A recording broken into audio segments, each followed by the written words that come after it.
Hello everyone at welcome po muli dito sa ating Great Day Channel!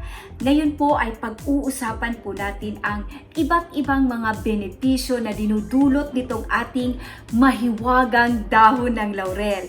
Marahil marami sa atin ay nagtataka or nagtatanong bakit nangunguna sa takilya or napakasikat na nitong dahon ng laurel pagdating sa pag-akit ng kaswertihan at pagkamit ng tagumpay sa ating buhay, lalong-lalo na para maisakatuparan ang ating mga kahilingan. At para sa ating mga manunood na bagong sabak pa lamang sa mga ganitong klaseng gawain, malamang maraming mga katanungan ang umiikot sa kanilang isipan. Bakit nga ba, ano nga ba ang dinudulot nitong mahiwagang dahon ng laurel? At ano nga ba itong mahiwagang dahon ng laurel? Pero bago po natin ipagpatuloy ang video na ito, disclaimer po muna tayong muli para po sa ating mga manunood na hindi po mahilig sa mga ganitong klaseng usapin, please po pakiskip na lamang ang video na ito.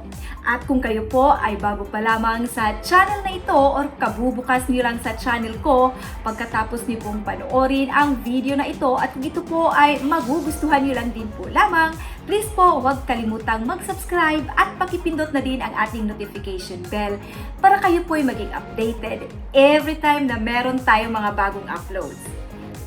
Ang mga kaalamang ito ay taus-puso ko pong ibabahagi sa ating mga manunood na kagaya kong napakahilig at napaka-fanatic nitong ating dahon ng laurel. Ano nga ba ang mga iba't ibang mga benepisyo na dinudulot nitong mahiwagang dahon na ito? Unang, lalong-lalo na sa mga pagsusunog dahil po kahit hindi natin ito sinusunog, napakaganda na po itong dinudulot sa pagluluto, kahit paglagay lang nito sa bawat sulok ng ating tahan. Marami po kahit sa ating siyensya, sa ating world of science, ito po ay ginagamit din na repellent sa mga flies, sa mga moth, sa mga lalong-lalo na sa mga ipis. Pag maglagay kayo ng maraming ganito sa bawat sulok ng ating tahanan, lalong-lalo na dun sa mga sulok na medyo tawag yan, masyadong kulob, 'di ba? May maraming ipis diyan, maglagay kayo ng marapsang katutak na ganito, 'di ba? Mawawala 'yan. Kung marami ding langaw sa ating tahanan, yan din po ay naaalis or natatanggal din itong amoy nitong ating dahon ng laurel. At sa ating world of science din sa ating health, ito ay napakaganda ding may mga magagandang na idudulot sa mga matataas ang sugar niyan kapag ito po ay ginagawa nating tea or tsaa. Ito po ay nakakapag-reduce ng sugar level ng ating katawan dahil ang tawag doon, ang pagproseso ng insulin ay mas nabuboost nitong ating dahon ng laurel. Napakadami po nito, pero ang pag-uusapan po natin ngayon ay itong ating world of magic, itong ating mga pampaswerteng gawain. Dito po muna tayo mag-focus dahil sa internet ngayon, sa mga kapanahunan ngayon, ito ay nangunguna. Ito din ay napakasikat na at nangunguna sa takilya. Unang-una kapag tayo ay nagsusunog ng dahon ng laurel, di ba nga, ugaliin natin ang pagsunog nito araw-araw, dalas-dalasin natin. Ano nga ba ang benepisyo nito? Una, ito po ay nakaka-relief sakaling kayo man ay masyadong stress, marami kayong mga mabibigat na iniisip, at ito din ay nakaka-relief ng anxiety, feeling of anxiety. Ayan, kung kayo ay medyo exhausted sa trabaho or exhausted sa ating pang-araw-araw na kabuhayan, yan, magsunog po kayo nitong ating dahon ng laurel. Araw-araw, kayo po ay matutulungan nitong ma-relieve ang inyong mga stress at anxiety na nararamdaman. At ang mga usok din po nito or ang amoy nito ay nakakatulong upang ma-reduce ang mga inflammation. Ano ba itong inflammation? Kung kayo ay medyo may mga sakit-sakit sa joints or yung mga arthritis or ano ba yung ibang mga sakit-sakit na mga tungkol sa inflammation. Napakaganda din po itong ang ang halimuyak nito, ang usok nito ay nakaka-reduce ng inflammation.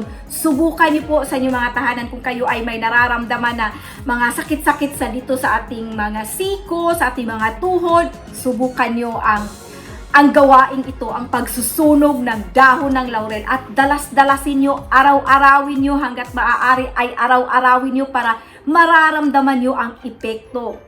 Isa pa po niyan ay ito po ay nakaka-boost ng immune system. Kung ang tawag niyan, medyo nakakaramdam kayo ng paghihina, yung mga ano pa ba, yung mga trangkaso, o kayo ay mga may inuubo, or mga ano ba yung panghihina, sakit sa kalamnan sa katawan, or yung mga mahina ang iyong pakikiramdam. Subukan niyo po ang magsunog ng dahon ng laurel araw-araw. Ito po ay nakakatulong upang mag-boost ang ating immune system. Ang sumunod naman ito din ay nakakatulong upang ma-increase ang ating pagiging alertness. Kaya nga, pagka nagsusunog tayo nito ay natatanggal ang ating stress, ang ating anxiety, feeling of anxiety, at yung mga sakit-sakit natin dyan ay natutulungan tayong mapagaling nito. Ito din ay nakaka-increase ng ating alertness, kaya makakapag-isip tayo ng mga magagandang bagay, mga magagandang plano, mga magagandang gawain. Kaya nga po, isa po iyan sa mga dahilan para makamit natin ang tagumpay, dahil alerto palagi ang ating pag-iisip at ang ating katawan. Isa po yan sa napakamabisang benepisyo na dinudulot nitong ating dahon ng laurel. Ang sumunod naman nito ay nakaka-open ng respiratory system. Pero pag ito naman ay, ang tawag dito, halimbawa, binuboil yung kanyang usok, pag ini-inhale po natin yan, pinapakuluan, boil pa si dulo. Yung pinapakuluan natin ang dahon ng laurel, yung usok niyan, halimbawa ay kayo ay sinisipon, pausok kayo or magpakulo kayo ng mga dahon ng laurel at langhapin niyo po yung usok niyan, yan po ay nakaka-open ng respiratory system. At halimbawa kayo ay may mga allergies, yun nga, di ba pag tayo ay may mga allergies, minsan tayo ay sinisipon at inuubo, magpakulo kayo nito at langhapin nyo ang mga aso niyan. At yung sa mga, ang tawag dyan, sa mga asthma, hika, di ba, asthma yun, itry nyo po, kung kayo man ay merong mga ganun, subukan nyo po ito, araw-arawin nyo para siguradong mararamdaman nyo ang epekto na dinudulot nitong ating dahon ng laurel. Ito din po, dito naman tayo sa ating world of, yung magic. Kaya nga ito ay ginagamit pag sila ay, yung mga nasa temple, kapag sila ay nagdadasal o nagme-meditate, bago sila gumawa ng mga meditation, bago sila magdasal sa kanilang temple. Ano ba yung tawag sa mga dasal na ganyan, yung mga nasa sa hindi mga Kristiyano, yung mga nasa temple, yung mga Chinese, mga Hindu, sila ay nagpapa-insenso. At ang isa sa mga ginagamit nilang pang-insenso sa kanilang kapaligiran ay itong dahon ng laurel, dahil ito ay nakakatulong upang ma-increase to increase focus, dahil nga syempre, di ba, tayo ay magkakaroon ng alertness o matanggal yung ating mga stress. Kaya makapag-focus tayo sa ating pagdadasal, sa pagganap ng ating mga dasal, sa pag-alay ng mga dasal. Ito ang ginagamit nila bilang pang-insenso. Nagsusunog sila ng maraming ganito at pinaikot nila. Tayo din, kung halimbawa tayo ay gumaganap ng mga ritual natin, bago tayo gumanap ng ritual, magpa-insenso muna tayo ng mga dahon ng laurel. Yung mga durug-durug na dahon ng laurel, huwag niyo pong itapon yun, dahil napakaganda po ang benepisyong idinudulot nyon. Ipunin niyo lang po iyon, lalong-lalo na yung mga binababad natin sa sinag ng buwan. Napakaganda po natin yung pang-insenso sa loob ng ating tahanan. Yun po ay mabisang nagtataboy ng mga negatibong enerhiya, nagtataboy ng mga negatibong elemento, mga masasamang espiritu na siyang balakid or blocks, nagbablock sa ating kapaligiran, sa ating buhay, sa ating katawan, upang makuha natin or makamit natin ang tagumpay or maisakatuparan ang ating mga kahilingan. Dahil minsan nararamdaman natin na hindi natin maisakatuparan ang mga kahilingan or kahit na anumang sipag at tiyaga na ang ating ginagawa ay wala pa din itong epekto dahil maaaring maraming nakakaharang or nakakahadlang na mga negatibong elemento. Gawin po natin ay magpa-insenso po tayo nitong ating dahon ng laurel. Kahit mga durog, buo at durog ay kayang-kaya pong itaboy ang mga negatibong elemento na nakapaligid sa ating tahanan or sa ating katawan. Ito din po ay nakakatulong sa mga lalong-lalo na yung sa mga tinatawag nating psychic attack or yung mga masamang dalangin. Yun yung mga sa atin tinatawag yung sa English na mga psychic attack, yung mga dalangin na hindi maganda, dalangin ng ibang tao, dala ng inggit or dala ng kasakiman or bugso ng damdamin, talas ng isipan at lalim ng paningin. Tayo din po ay mabibigyan ng proteksyon nito, kaya nga po tayo ay maglalagay ng mga ganito, di ba? Pag tayo ay naglalagay ng ganito sa ating mga bintana, sa ilalim ng ating unan or sa ating gilid ng ating kama, tayo ay magkakaroon ng isang magandang pagpapahinga or tayo ay mailayo sa mga nightmares or hindi makakapasok ang mga negatibong elemento dahil ito din po ay nagdudulot ng proteksyon laban sa mga psychic attacks or mga masasamang dalangin ng ibang tao dahil hindi po natin maiiwasan yun. Lalong-lalo na sa mga karamihan sa mga tao ngayon ay hindi mawawala ang inggit. Kaya yan po ay panlabanan natin gamit na itong ating mahiwagang dahon ng laurel. At syempre, ang pinaka-importante or ang pinakasikat na gamit nito ay to manifest magic. Ito ay nakakatulong upang boosting general magic. Siya nga pala, bago ko po makalimutan, merong nagtatanong or nagko-comment sa ating mga video na natatakot daw siya dahil napapanood daw niya sa ibang mga channel na ang gawaing pagsusunog ng dahon ng laurel ay isang witchcraft na gawain. Yes po, totoo po yun. Hindi po natin yun makakaila na ang pagsusunog ng dahon ng laurel ay tinatawag nating witchcraft na mga gawain. Bakit? Ano ba ang witchcraft? Hindi po yun aswang na literal na aswang. Ang witchcraft na mga gawain, yun po yung mga gawain tinutukoy po niyan ay yung mga gawain na may kaugnayan sa mga spell, sa mga magic.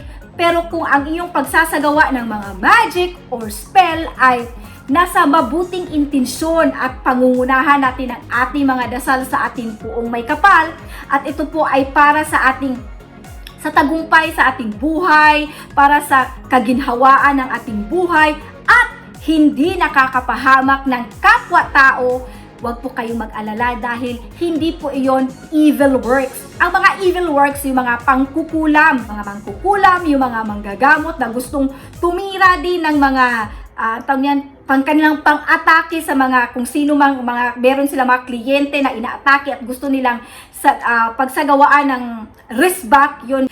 Pero kung kayo po ay kaya nga hindi ako ang sinishare ko lang dito sa ating channel ay yung mga pampaswerte lamang dahil mas maganda po yung gumagawa tayo ng mga magic, ng mga spell para sa kabutihan, para sa ating kaginhawaan, para sa kaswertihan. At huwag po tayo mag-alala dahil ang mga gawain ito ay hindi po ito nabibilong sa mga evil works, witchcraft, pero nasa magandang gawain. Kaya nga po palagi kong iminumungkahi sa inyo na ito ay pangungunahan ng ating mga dasal sa ating puong may kapal. Yan. At syempre, ang isa sa mga the best na benepisyo na dinudulot nito ay attract good luck, love, money, prosperity, at abundance. Kaya, at ito ay tumutulong upang maisakatuparan ang ating mga kahilingan. Kaya nga madalas tayo ay nagsusulat ng ating mga kahilingan dito sa ating dahon ng laurel at ito ay ating sinusunog. Sa mga sumusunod na video ko ay ibabahagi ko din po sa inyo paano din po gumawa ng mga laurel candle or bay leaf candle, magic candle na gawa sa bay leaf.